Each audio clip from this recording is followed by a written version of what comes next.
Welcome to Stop Laughing. I can't do this. I can't do this. Pinko. Welcome back. What's up, everybody? Tonight we'll be reading Reddit horror stories while we're training. Are you ready? Are you ready, Pinky? Yeah. Okay. You? Yeah. Yeah. Okay.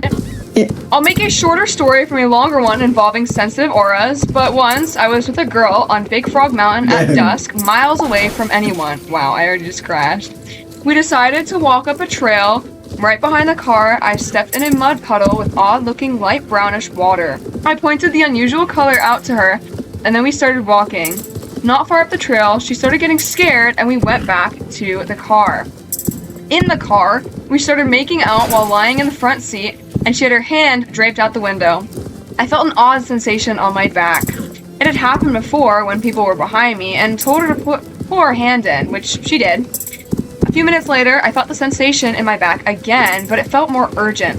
I rolled her window up, but being a horny-ass teenager, continued with the make-out session. A few minutes later, it felt like someone had stuck a wire straight into my back. I sat up, started the car, and headed back down the mountain. She was obviously confused and asked me what was wrong. I replied that I didn't know, but something was wrong somewhere. We went back to my parents' house and was assured by them that the family was okay. Having calmed down some, we ate late dinner and then started to leave. After I opened the car door for her, I walked around the back of the car. While walking, I glanced at the back of the car and saw handprints the same color of the mysterious mud puddle on the car. The last one was over the back window, and it was obvious someone was watching us while inching their way to the front driver's side window. When I saw the handprints, it felt like being hit with a lightning bolt, and I knew what had happened. Cold chills ran all over me. I got her out of the car, and as soon as she saw the prints, she knew too. The story is the absolute truth, so help me, and I'll never forget it. That's insane, though. Yeah, it's the Appalachian Mountains. Appalachian Pinky. You said Appalachian. No, I said Appalachian. Oh, I hate you. It's the same thing. I think it's kind of tomato. I'm not entirely sure. I think you can just say either way. Yeah. So mine is 10 hours ago, actually. Oh, wow. 10 hours ago by Unhappy Ears 6018. My internship gave me a pair of headphones. I shouldn't have put them on. This all started when I landed what I thought was the perfect internship. Seriously, it was the kind of job every college student hopes for. Good pay, air-conditioned office, free coffee that somehow tasted decent. The work was easy, and most days, nobody really bothered me. I'm a marketing major, so on my first week, my supervisor dropped a folder on my desk filled with old flyer templates for an event that the company was hosting. Quote-unquote, just make these look less 2017. She laughed before disappearing into another meeting. I said, got it, thanks. Before she left, she pointed to a small box sitting on the corner of my desk. Oh, and welcome to the team. Every intern gets a pair. Inside was a set of gray Bose noise-canceling headphones with the company logo engraved on the side. I remember thinking that was a pretty nice welcome gift. I logged into my computer, slipped the headphones on, and got to work. Whenever I worked, I liked having something playing in the background. Music distracted me too much. I only needed my phone and picked one of those cheesy 3-hour scary story compilations, the kind with titles like 10 true horror stories that will keep you awake tonight. They were obviously faked, but they helped kill the time. Hours seemed to disappear. I finished redesigning the flyers and moved on to another project. I wasn't really paying attention to the stories anymore when I heard it. Click. It was faint. Click, click. Like someone tapping their fingernail against glass. I pulled one side of my headphones off. Silence. Not office silence either. Complete silence. No keyboards, no phones ringing, no people talking, no air conditioner humming, nothing. I frowned and stood up. The office stretched out in neat rows of cubicles, every one of them empty, hanging from several entrances that were little orange signs that read, "In meeting, back shortly." Oh, I let out a nervous laugh. Guess that explains it. I sat back down, put my headphones on, and got back to work. About 15 minutes later, I completely stopped pretending to work. I had a solitaire open in one window and a random game in another while the scary stories started in my background. That's when I heard it again. Click, click, click, click. This time it sounded closer. I paused the YouTube video. The clicking stopped immediately. I actually laughed. Seriously? I managed to scare myself because of a sound effect and a stupid horror compilation. Feeling embarrassed, I hit play again and went back to game. A few minutes passed before I realized I should probably check the time. I didn't want everyone coming back from the meeting while I was pretending to be busy. I reached my phone. The moment my fingers wrapped around it, my stomach dropped. It was freezing. Not cool from sitting on a desk. Cold, like I'd been left outside in the middle of winter. I pressed the power button. Nothing. Held it down. The screen flickered just long enough to show the dead battery icon before going black again. That's weird. I charged it to almost 90% before coming in. Then I heard someone say my name. The voice came through my headphones. It was low, scratchy, like someone who hadn't spoken in years. I froze. My mouth stopped moving. Slowly, I looked down at my phone. The YouTube app wasn't open anymore. The screen was black, but the stories didn't stop playing. Progress bar, my headphones kept moving, and whatever had just spoken wasn't part of the video. I ripped the headphones off so fast they slammed against the desk. The voice disappeared, and the office was silent again. I stared at the headphones, trying to catch my breath. Something wet dripped onto the desk. A thick strand of black goo hung from the inside of the right ear cup. Another drop followed with another. The goo wasn't thick like paint. It moved slowly, almost like it was breathing. I leaned in without thinking. The speaker mesh beneath it looked deeper somehow, like there wasn't a speaker behind it anymore, just darkness. I shoved the headphones away as I slid across the desk. I happened to glance up. Every orange sign in the office had changed. Not one, every single one of them. Instead of back shortly, they all read, put them back on. My chest tightened. I blinked. The signs immediately changed back and meeting back shortly. I stood there staring for what felt like a full minute. No, I whispered, I'm done. I grabbed my backpack before I could stand up. Click right behind me. I spun around. Nothing. Click this time from the cubicle to my left. Click then my right. The sound bounced from the office faster and faster. Something was circling just out of sight. Then, their name. The voice again. Closer. Gentler this time. Put them back on. I covered my ears. It didn't help. The voice wasn't echoing through the rooms. It was inside my head. Please, I whispered. Stop. Put them back on. The clicking became deafening. Every wall, every cubicle, every desk. Click, click, click. I couldn't think. Without even realizing what I was doing, I reached for the headphones. Maybe they blocked it out. Maybe I was losing my mind. Maybe I just wanted the clicking to stop. The moment they touched my ears, Click. The left side tightened. Click. The right side snapshot. I grabbed the headphones and pulled. They wouldn't move. I dug my fingernails beneath the ear cups, trying to pry them away. Warm liquid coating my hands. The black goo had returned, except now it wasn't dripping. It was growing. Thin strands stretched out. I'm wondering if this is fake. The cold across my cheek, stretched my fingers and slices of my ear. They screamed. Nothing came out. Feeling moving deeper into my ears and my head, searching, wrapping, growing, and then everything stopped. The clicking, the pain, the voice, silence. I opened my eyes. The office wasn't anymore. Every cubicle was occupied. People typed on keyboards, phones rang. Someone left in the break room. The air conditioner hummed overhead. Like nothing happened. My supervisor walked past my desk carrying a stack of folders. There you are. She smiled, feeling settled in. My voice shook. Where did everybody come from? She frowned. What do you mean? The meeting? What meeting? I looked around the office. Nobody seemed to notice me. Everyone was working. Everyone looked normal. Then the man in the cubicle across from me slowly turned his head. He smiled. He was wearing the same gray headphones. Then the woman beside him turned. Same headphones. Then another. Every person in the office, every single one of them, still smiling, still staring. None of them blinked. Then all at once, they whispered, "Welcome to the team." So safe to say that's probably not real. MXR, Agorist Action, posted this 5 years ago. This is a Tinder horror story. He says, and I quote, "I matched with this girl on Tinder. After texting back and forth for a bit on the app, I got her number and called to set up a date. On the call, we agreed to meet up Friday, May 28th at 8 p.m. CST. I'd hit her up at a bar at Chicago. On the phone, I told her that I'd pay for her Uber to my place, and we could head out from the lobby of my apartment of the building. This is where she raised the first flag. She told me that she's afraid of the dark and being kidnapped. I reassured her that 8 p.m. isn't that dark, and that the lobby of the apartment building isn't well lit and staffed with 2 security members full-time. She can also wait outside the lobby if she isn't comfortable entering the building. She insisted that she's uncomfortable, so to accommodate, I decided we should meet at a public place like Starbucks. We agreed to 8 p.m. at Starbucks closer to her place. On the night of the date, I texted her 4 hours before the date asking her to bring a jacket with her since it's very windy. She promptly replied that she will and thanked me. It was raining on the night of the date, and in another text, I mentioned that if the rain turns into a thunderstorm by 7:30, we should table our date. 7:30 rolled by, and the rain was gone. I texted her around 7:40, telling her that I'm leaving my house and heading to Starbucks. This is where the text messages shown begin. At around 8:05, she texted me back asking me to let her know when I arrived at the Starbucks. I assumed this meant she was already there. At this point in time, my Uber took the wrong path on the way to Starbucks, so I arrived late, around 8:20. Expecting to see her there waiting, I was surprised to know that she wasn't there. I thought she had bailed, and I decided to give her an extra couple minutes as I gauged her initial interest level as very high. At around 8:30, I call her asking if she's on her way. I took the time to get dressed, look nice, and arrive at her agreed location, so where was she?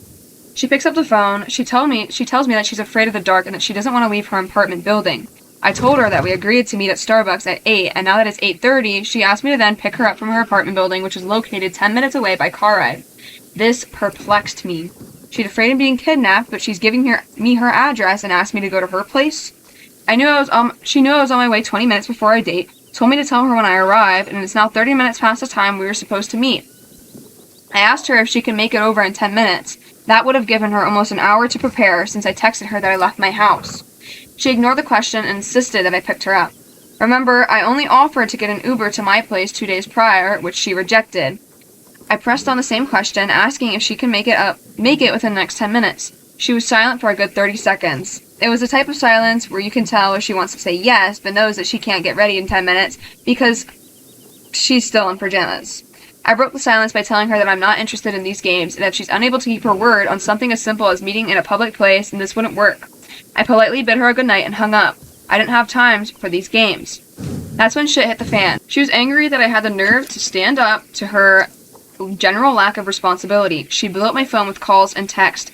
I didn't pick up any of the calls or answer any of the text. At this point in time, she was already been erased from my memory, as I was about to hit the bars and make most of the night. This post includes all the texts she blasted me with. She stopped texting me around 9 p.m. At that point in time, I was already at a nearby bar and vibing with a group of random guys and girls. Then, at 11 p.m., I get an essay from her in a form of a text. I never picked up her calls back to me or replied to her text. I was busy having a good time, and if you ask me, I dodged a massive bullet.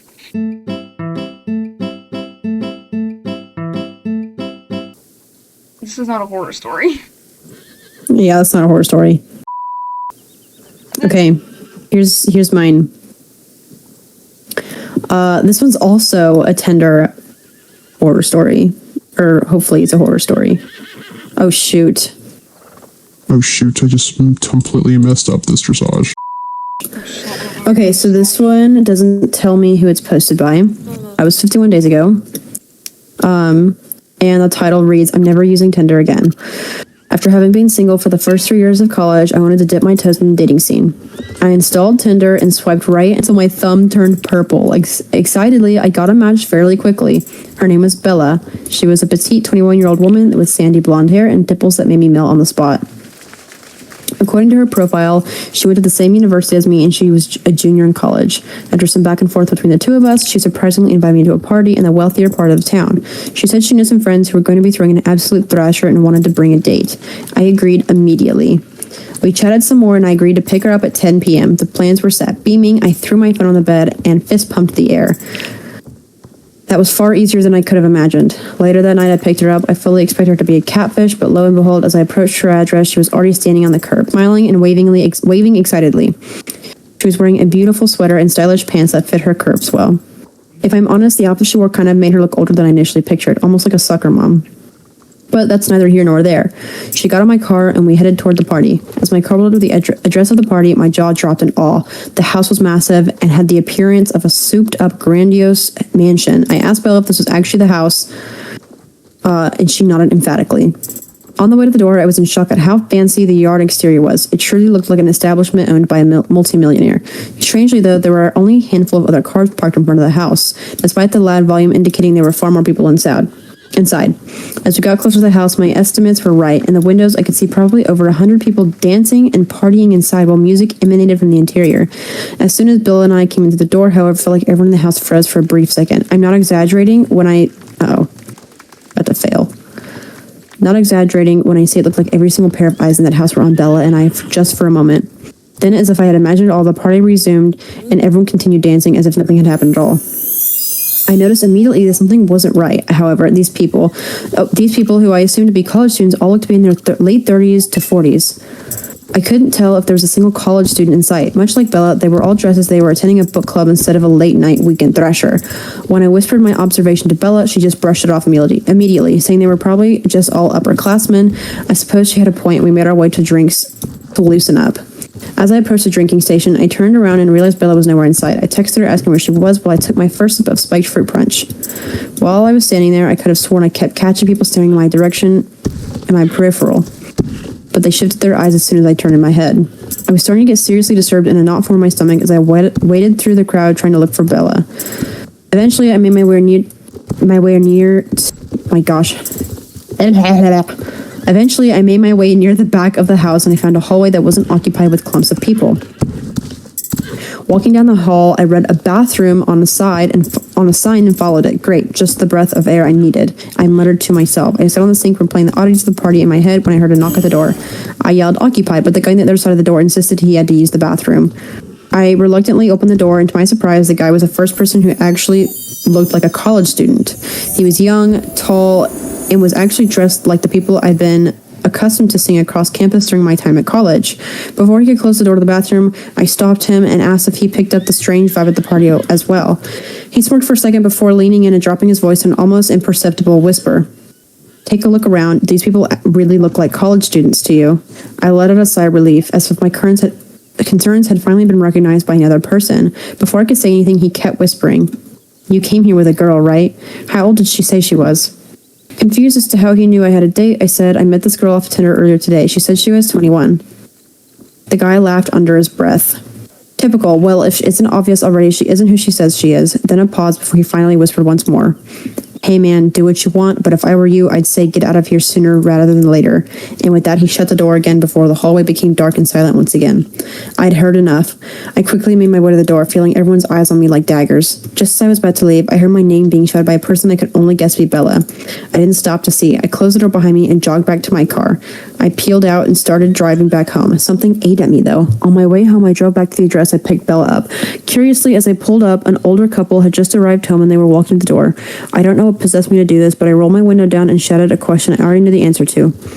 "Excuse me, sir, do you have a daughter named Bella?"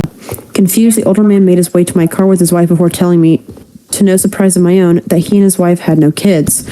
I asked them if they had ever seen a woman who matched the description of Bella, describing her appearance and outfit. To my surprise, they mentioned seeing a woman who matched the description identically, standing outside of their house waiting for a car almost weekly. They had just assumed she lived around the area and that was her designated meetup point, given that their house was on a corner. After hearing that, I quietly thanked them and drove back home. No radio, just silent with my own thoughts. I can't help but think I avoided something potentially fatal, and if I weren't for that young guy outside the bathroom, I'm not sure I'd be typing this story right now. One thing is for certain, I'm never using Tinder again. All right. That's insane. Yeah, I was gonna say, Tinder is interesting. All right. My company went under during COVID, so I decided to go on a big national parks road trip. I was in Teddy Roosevelt, NP, anyways, and I just had a great day of hiking and taking in the beauty of the park and North Dakota. The parks had only just started to reopen, and it was into October, so almost nobody was there. I pulled into the campground and made a full circuit looking for a spot. I saw one other occupied spot, but I didn't see any people. Just a car and a ragged tent. I picked a spot on the opposite side of the campground and started making some dinner in the rain. I ate in the car and I cleaned up. I left my folding table outside of the car to make breakfast in the morning. Then I folded the seats down and went to bed in the back of my car. I dreamt that sometime in the middle of the night, I was woken up by something scratching and tapping on my window. I rolled over and it was a man. He had bear claws. He was saying something about how he liked my table. I was in that sleepy dream haze, and I think I told him something like, I'll put it away when I leave in the morning. But he kept saying something about the table that I couldn't understand. So in my dream, I just rolled over and put the sleeping bag up over my head. In the morning, I remembered the dream as though it was a haze, but parts of it were very vivid, like a man with bear claws and him liking my table. I just felt like it was a weird dream until I got in the car and my table had moved. It had been by my tailgate, but it was halfway across the campsite, still standing. Although it had rained most of the evening and night, it wasn't windy at my campsite. The campground is down low in a valley by the river, but it has lots of thick trees sheltering it, so it wasn't moved by the wind. It was a relatively tippy table, so I can't see any animal moving it and not knocking it over. Anyway, I quickly wiped the table down, folded it up, and packed it away, deciding to skip breakfast. That's literally it. That was it? Yeah. Dude. Okay, here's mine. A few years, this one's really short. User was deleted. This was 12 years ago. A few years ago, okay, so more than 12 years ago, I was walking through the woods off the beaten track a bit, and I smelled this really overpowering sweet smell. Being nosy, I pulled back the undergrowth to have a look and found a dead body. The guy had clearly been there for a while and wasn't looking great, all swollen and green and black with various runny bits. The local wildlife had also been dining well for a few days. I called the police, who told me to wait with the body until they arrived, and it got dark, and I just sat there in the dark with him for a long time. It turned out he committed suicide. For a long time afterwards, I had dreams about him, and he would talk to me, and they weren't nice things, mainly about how he was angry I had disturbed his resting place, and he wanted me to kill myself. Probably just my imagination, but all pretty disturbing at the time. He still turns up in my dreams from time to time, and no doubt will be tonight after typing this. Wow. About 2 years ago, I was driving home from a family reunion pretty late at night, and the drive was about 2 hours. I didn't stay the night because I had to be back for work the following day. Most of the drive was on roads with these dense bushes and trees on either side, the really creepy ones you see a lot in movies. Anyway, I'd been driving about 45 minutes and I was starting to get really tired. You know how sometimes you suddenly just become really tired out of nowhere? Well, yeah, that happened to me. I knew I wasn't going to last, but I didn't come across any place that I felt that I could park and safely sleep.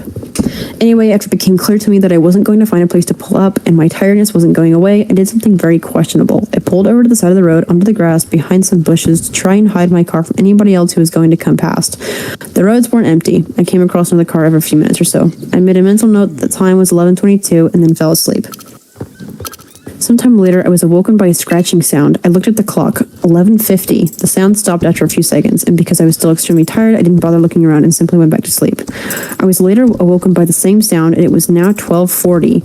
This time, it really freaked me out because the sound didn't stop. The thought ran across my mind that it was just an animal inspecting the car, but why would it return almost an hour after it had left the previous time?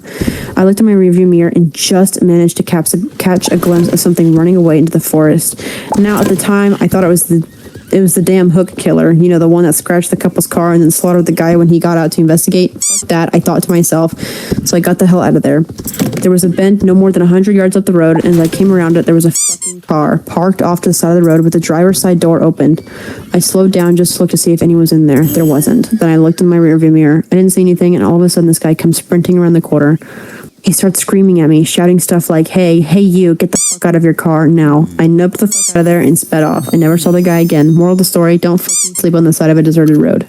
Okay, A few summers ago, I went for a bike ride around midnight with a friend. We went our separate ways at the end of the evening, and I had about 2 blocks to ride back by myself. Because of the construction, I had to ride on the sidewalk, but the streets were dead. But it wasn't a problem until right where I was about to turn left onto my street.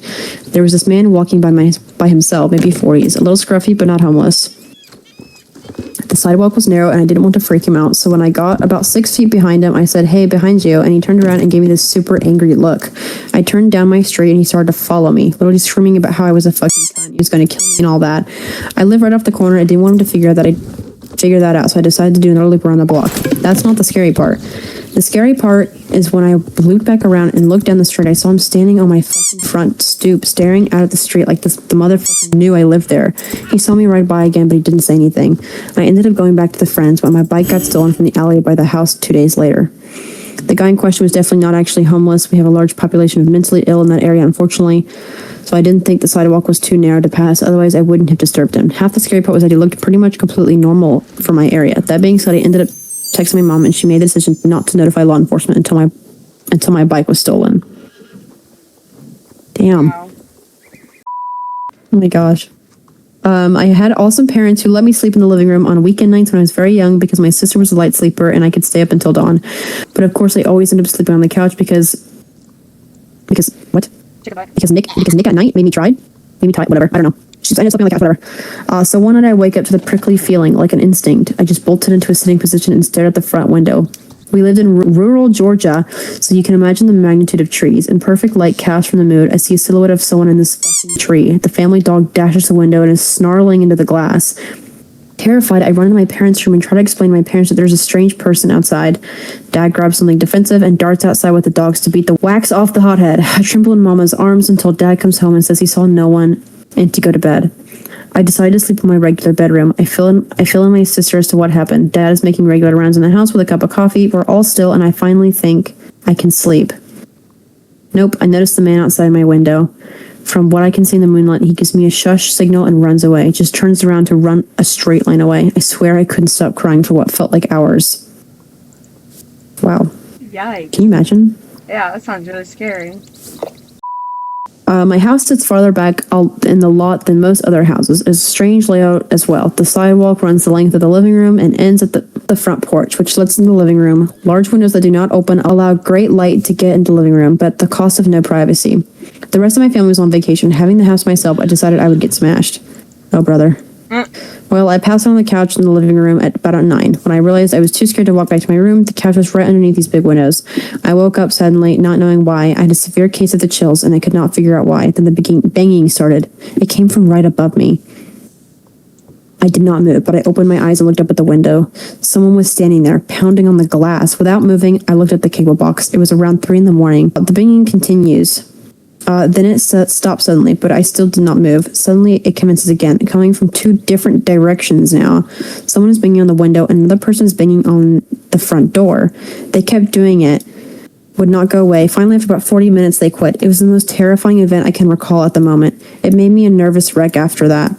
I called a friend the next day to see if he would come over and stay the rest of the week, and his response was, "What the fuck for? So that we can both be murdered in our own sleep? Thanks a lot, asshole." Wow. Okay.